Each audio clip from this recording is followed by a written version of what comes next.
On le croyait invincible. Mais il a fini par chuter.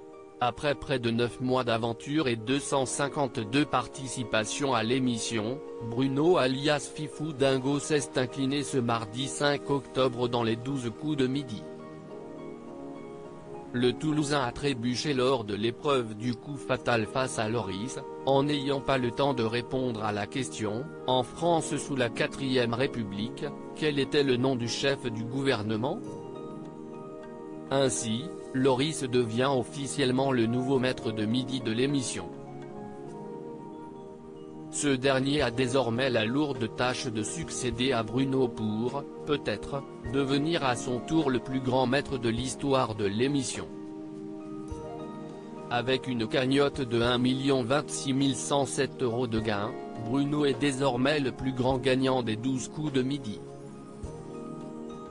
Il détient également le record des gains remportés dans un jeu télévisé français, ayant dépassé le record à 1 million d'euros anciennement détenu par Marie, ex-candidate de Qui veut gagner des millions ? A noter que Fifou Dingo est désormais l'heureux détenteur de tous les records des 12 coups, celui du nombre de participations, 251, du nombre de coups de maître, 92, et du nombre d'étoiles mystérieuses découvertes, 9. Les 12 coups de midi, que Bruno va-t-il faire de ses gains ? Mais que Bruno va-t-il bien pouvoir faire de sa merveilleuse cagnotte ? Dans une interview accordée à Téléstar en août dernier, le jeune Toulousain révélait son intention de faire des investissements locatifs et de profiter tout en restant terre à terre.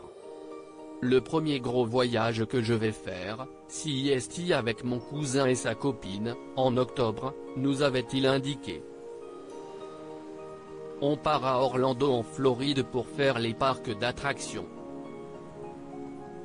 On est de grands fans de parcs d'attractions, et on a toujours voulu le faire, mais si est un projet onéreux, rien que le prix des parcs Universal et Disney.